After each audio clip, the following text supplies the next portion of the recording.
खबरें अब विस्तार से। लदनिया प्रखंड के झलौन गांव में केंद्रीय गृह राज्य मंत्री नित्यानंद राय ने एसएसबी की नवनिर्मित बीओपी भवन का उद्घाटन किया। वहीं 5 करोड़ 12 लाख की लागत से बने इस भवन में आधुनिक सुविधाएं उपलब्ध हैं। वहीं मंत्री ने एसएसबी की बहादुरी व कर्तव्य निष्ठा की सराहना की और कहा कि सेना नई तकनीक से सशक्त है। वहीं कार्यक्रम में एसएसबी महानिदेशक अमृत मोहन प्रसाद समेत कई अधिकारी उपस्थित रहे। एसएसबी सिर्फ सुरक्षा ही नहीं बल्कि संकट की घड़ी में बहुत बहादुर सिपाही भी हैं। ये बातें केंद्रीय गृह राज्य मंत्री नित्यानंद राय ने रविवार को लदनिया प्रखंड के झलौन गांव स्थित एसएसबी 18वीं बटालियन राजनगर के अंतर्गत झलौन बीओपी में बने नवनिर्मित भवन का उद्घाटन समारोह के मौके पर कही। 3 एकड़ में फैले करीब 5 करोड़ 12 लाख रुपए की लागत से बने नवनिर्मित बीओपी भवन को अत्याधुनिक सुविधाओं से लैस किया गया है। मंत्री ने कहा कि भारत की फौज अपने कर्तव्य को बखूबी समझते हैं और पीछे नहीं हटते। प्रधानमंत्री नरेंद्र मोदी के नेतृत्व में भारत सभी स्तरों पर तरक्की कर रहा है। सेना को सशक्त बनाने के लिए नई तकनीक से लैस किया गया है। भारत नेपाल खुली सीमा होने के बावजूद सरकार ने भारत नेपाल 1700 किलोमीटर और भारत भूटान 700 किलोमीटर सीमा सुरक्षा की जिम्मेदारी एसएसबी के हाथों में दी है। एसएसबी की वीरता और कर्तव्यनिष्ठ काबिले तारीफ है। एसएसबी को समस्या आने पर हर देश के नागरिकों का फर्ज बनता है कि उनकी समस्याओं में कंधा से कंधा मिलाकर समाधान में अपनी सहभागिता निभाएं। नेपाल के साथ हमारा संबंध बेटी रोटी का है। एसएसबी आपसी समन्वय के साथ काम कर रही है। सरकार ने नक्सलवाद, उग्रवाद, मानव तस्करी एवं देश विरोध ताकतों के खात्मा के लिए काम कर रही है। प्रधानमंत्री नरेंद्र मोदी की शासनकाल में जो नहीं हुआ वो कभी भी नहीं होगा। सीमा पर तैनात एसएसबी द्वारा नागरिक कल्याण में कई तरह के कार्यक्रम चला रही है। वहीं महानिदेशक अमृत मोहन प्रसाद ने कहा कि एसएसबी 18वीं बटालियन के झलौन बीओपी नवनिर्मित भवन का लोकार्पण बहुत गर्व की बात है। 1751 खुली सीमा पर एसएसबी अपने कार्यों को मजबूती से कर रही है। राष्ट्र विरोधी गतिविधियों के रोकथाम के लिए अत्याधुनिक सुविधाओं से लैस किया गया है। कार्यक्रम में एसएसबी महानिदेशक अमृत मोहन प्रसाद, सांसद विधायक पटना के महानिरीक्षक निशीत कुमार उज्जवल, सेक्टर मुख्यालय पूर्णिया के डीआईजी राजेश टीकू, कमांडेंट दामोदर प्रसाद मीना, पुलिस अधीक्षक योगेंद्र कुमार, डिप्टी कमांडेंट अशोक कुमार ओला व राम नारायण विश्वास, एसडीओ दीपक कुमार, एसडीपीओ राघव दयाल समेत अन्य अधिकारी मौजूद रहे। वहीं एसएसबी जवानों ने केंद्रीय गृह राज्य मंत्री को गार्ड ऑफ ऑनर दिया। एसएसबी के महानिदेशक के द्वारा मंत्री को मिथिला की परंपरा के अनुसार पाक चादर एवं एसएसबी स्मृति चिन्ह प्रदान कर सम्मानित किया गया।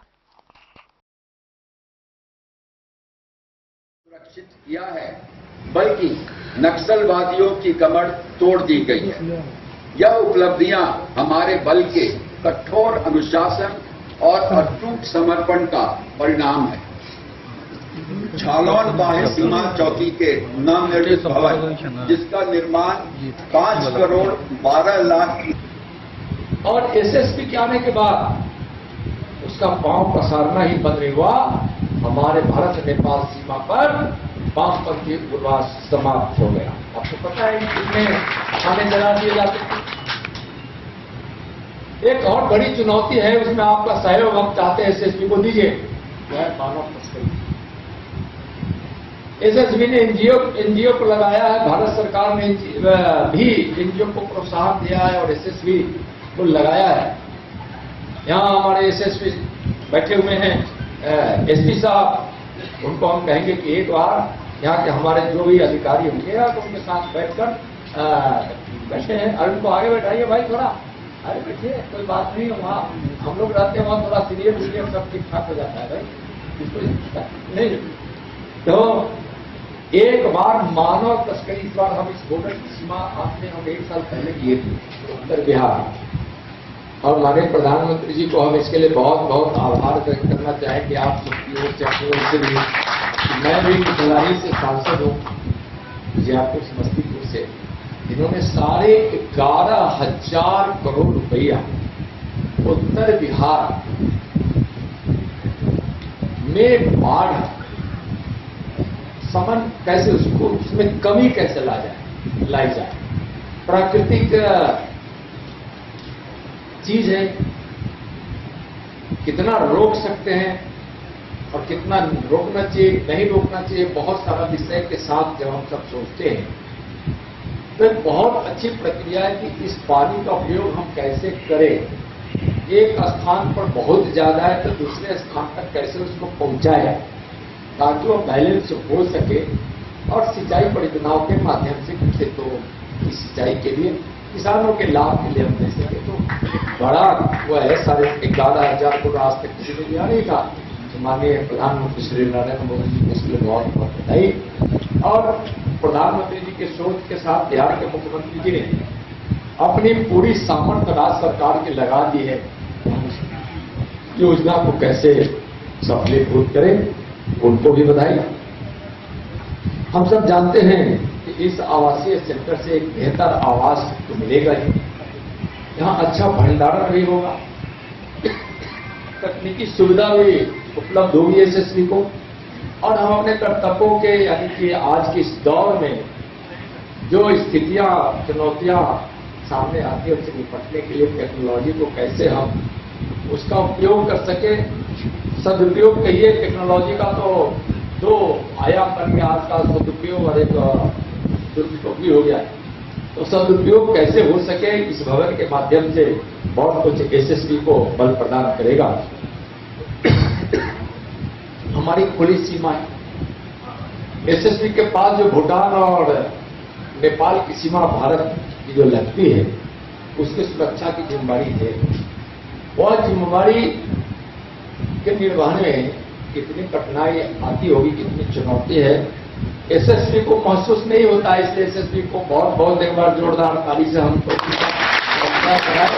लेकिन हम सब जानते हैं गृह राज्य मंत्री के रूप में और माननीय अमित शाह जी गृह मंत्री जी के सानिध्य में जब हम लोग काम करते हैं तो पता है कि चुनौतियां कितनी, भले इनकी वीरता और इनका कर्तव्य निष्ठा नहीं इनको एहसास होने देता है।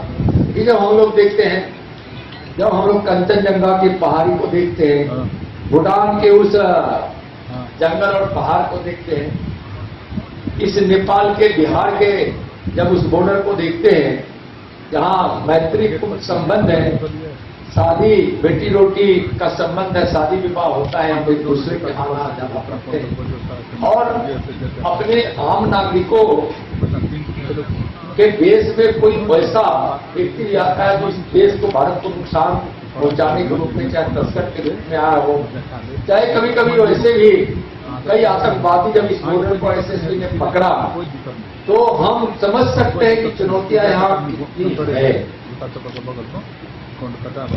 तो उसमें एसएसबी अपनी बहादुरी से काम करता है, और यह एसएसबी का 1700 किलोमीटर लगभग भारत नेपाल की सीमा और भूटान के लगभग 700 किलोमीटर की सीमा की सुरक्षा। सोचिए 2400 किलोमीटर कितनी लंबी दूरी है। और एसएसबी से बहुत एक और फायदा मिला है, हम सब जानते हैं। एक समय जब नक्सलवाद, वामपंथी उग्रवाद जब अपना पांव पसारने लगा था तो उन्होंने घोषणा कर दिया था पशुपति से तिरुपति, और वह नेपाल का कॉरिडोर जहां से शुरू होता है, काठमांडू से जो कॉरिडोर बनाना था जिसको लाल कॉरिडोर कहता था नक्सलवाद सब, अब भारत से बिल्कुल समाप्त लगभग हो गया है। गृह मंत्री जी ने घोषणा किया कि मार्च 2026 में एक भी हम वामपंथ उग्रवाद को हम भारत की भूमि में रहने नहीं देंगे, जमीन में दफन कर देंगे या जेल में डाल देंगे, या फिर आत्मसमर्पण कर हमारी मुख्य धारा से जुड़े। समाप्त हो जाएगा जो योजना थी, और जो सफलता मिली उसके हिसाब से मुझको लगता है कि थोड़ा पहले हुई हो जाएगी।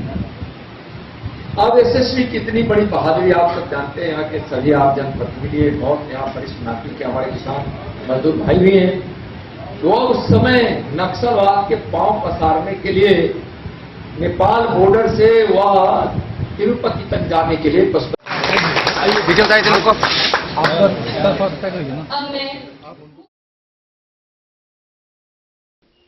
डेन न्यूज के लिए जयनगर से मोहम्मद अली की रिपोर्ट।